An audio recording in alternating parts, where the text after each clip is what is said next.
Welcome to IOT study circle. बच्चों एक बहुत ही इंपॉर्टेंट क्वेश्चन लेकर आए हैं आप लोगों के लिए। काफी बार ये नीट में, एम्स में, जेई मेंस में पूछा गया है।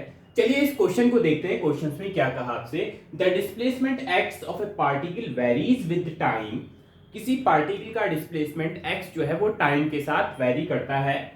x is equals to a e to the power minus alpha t plus b e to the power beta t, where a, b, alpha, beta are positive constant, the velocity of particle will be।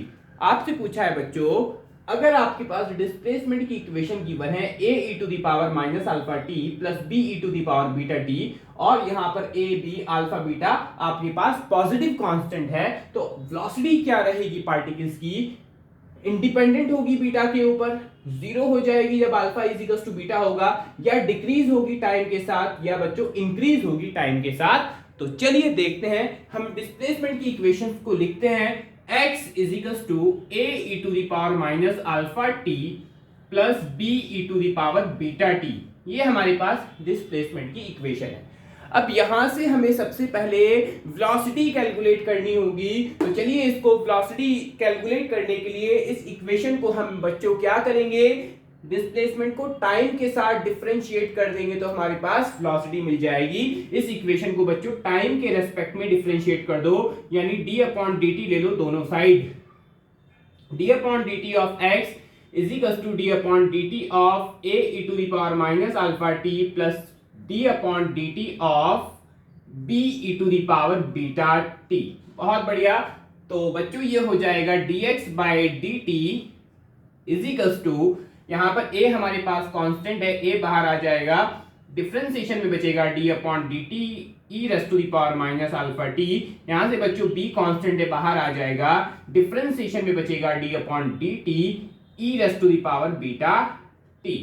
अच्छा, तो बच्चों ये dx by dt क्या कहलाएगा हमारा? ये velocity बन जाएगी। Velocity is equal to a। अच्छा, e की पावर x का डिफरेंशिएशन क्या होता है? यहाँ पर e to the power x वाला डिफरेंशिएशन लगेगा, तो e की पावर x का e की पावर x ही होगा बच्चों, e to the power minus alpha t।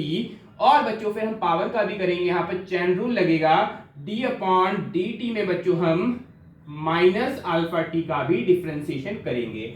Chain rule लग गया यहाँ पर, प्लस b बच्चों एज इट इज रहेगा, और e to the power beta t का differentiation e to the power beta t रहेगा, और फिर पावर का भी हम यहाँ पर चैन रूल लगा देंगे, d अपॉन dt में बच्चों हो जाएगा बीटा t। यहाँ तक कोई टेंशन बिल्कुल नहीं। अब यहाँ पर आप बच्चों इसको थोड़ा सा और सिंप्लीफाई करेंगे तो वेलोसिटी इज इक्वल टू आ जाएगी आपके पास a e to the power minus alpha t into, बच्चों ये माइनस अल्फा बाहर आ जाएगा, कांस्टेंट है माइनस अल्फा, और t का डिफरेंशिएशन d अपॉन dt में t का क्या होगा बच्चों? 1 हो जाएगा। बहुत बढ़िया। Plus b e to the power beta t as it is रहेगा, और बच्चों यहां से बीटा बाहर आ जाएगा, बीटा कांस्टेंट है, तो d अपॉन dt में टाइम का क्या हो जाएगा बच्चों? d अपॉन dt में t का होता है 1। तो यहां से हमारे पास इक्वेशन मिली, माइनस को बाहर ले लेंगे, minus a alpha e to the power minus alpha t plus b beta e to the power beta t। बहुत बढ़िया बच्चों, very good. v is equal to minus a, बच्चों e to the power minus alpha t को divide में लिखेंगे तो e to the power plus alpha t हो जाएगा, plus b beta e to the power beta t। यहां तक बच्चों हमने इसको सिंप्लीफाई किया, वेलोसिटी को हमने यहां फाइंड आउट किया। अब हमें देखना है क्या ये वेलोसिटी बच्चों बीटा के ऊपर डिपेंड नहीं करेगी, यानी बीटा पर इंडिपेंडेंट रहेगी क्या? बीटा की वैल्यू पर तो डिपेंड करेगी, बीटा भले ही कांस्टेंट है बट कांस्टेंट की तो कुछ ना कुछ वैल्यू होगी, है ना। अगर बीटा कांस्टेंट की वैल्यू 2 होगी तो अलग वैल्यूज आएगी, वेलोसिटी के लिए 4 होगी तो अलग आएगी, यानी बीटा के ऊपर तो डिपेंड करेगी, यानी ऑप्शन ए तो हमारा होने वाला नहीं है। चेक करते हैं, drop to zero when alpha is equal to beta. जब अल्फा और बीटा हमारे पास, ये ऊपर ए अल्फा लिखा हुआ है, सॉरी, जब अल्फा और बीटा हमारे पास इक्वल हो जाएंगे, क्या वेलोसिटी की वैल्यू 0 आ जाएगी?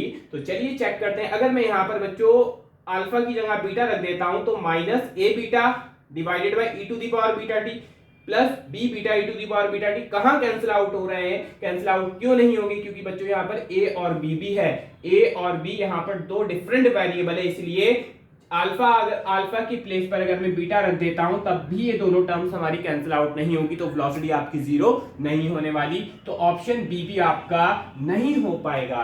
चेक करते हैं, go on decreasing with time, क्या टाइम के साथ डिक्रीज होती रहेगी?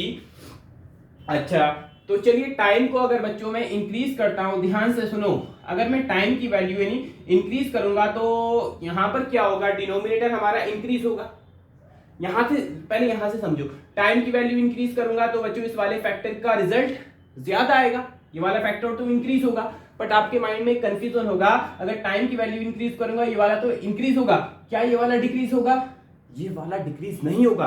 क्यों नहीं होगा? क्योंकि बच्चों देखो डिनोमिनेटर हमारा टाइम जैसे इंक्रीज होगा तो डिनोमिनेटर इंक्रीज होता चला जाएगा, डिनोमिनेटर इंक्रीज होता चला जाएगा। अब डिनोमिनेटर जब इंक्रीज होगा, ठीक है, तो बच्चों इस पूरे फैक्टर का रिजल्ट क्या होगा? डिक्रीज होगा। इस पूरे फैक्टर का रिजल्ट डिक्रीज होगा, लेकिन यहां पर माइनस आगे लगा हुआ है। अगर पूरे फैक्टर का रिजल्ट डिक्रीज होगा यानी माइनस में जो वैल्यू जितनी कम होगी वो उतनी ही ज्यादा होती है। इसका मतलब टाइम इंक्रीज करने पर बच्चों ये वाला फैक्टर भी हमारा इंक्रीज होगा और ये वाला फैक्टर भी इंक्रीज होगा। यानी टाइम इंक्रीज करने पर वेलोसिटी इंक्रीज हो रही है, डिक्रीज तो नहीं हो रही है। टाइम के साथ वेलोसिटी इंक्रीज हो रही है, डिक्रीज नहीं हो रही है बच्चों, तो डिक्रीज तो नहीं होगी, यानी सी ऑप्शन भी नहीं होगा। ऑप्शन डी आपका राइट आंसर रहेगा, go on increasing with time. यहां तक बच्चों ये क्वेश्चंस आपको आई होप समझ में आया होगा। आप लोग को कोई भी डाउट हो आप लोग कमेंट सेक्शन में कमेंट पूछ सकते हैं। All the very best, thank you.